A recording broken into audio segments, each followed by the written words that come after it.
Welcome to Man Does Tech, where I solve the problems you didn't even know you had. You start by cutting power at the breaker to eliminate shock risk. This protects you and the fixture. Next, test the circuit with a voltage tester to verify 0 voltage, because a breaker label can be wrong. Once confirmed, lay out the fixture and cable path so you know where connectors and supports go. Make sure the box is rated for the fixture weight and that you have correct wire gauge.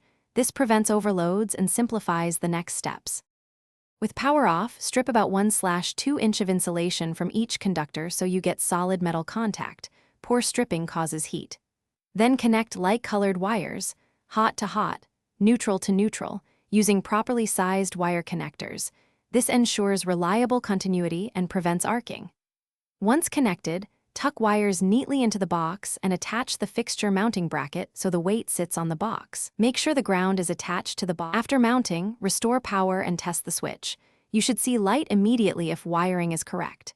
If the fixture flickers or is dim, shut power, tighten connections, and verify you use the correct bulb type and compatible LED driver, because mismatched electronics cause instability. If nothing lights, confirm the breaker, test for voltage at the box, and use a continuity tester on the switch circuit.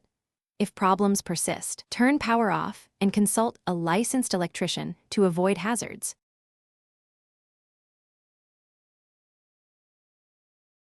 Thanks for watching. If you found this helpful, don't forget to like and subscribe.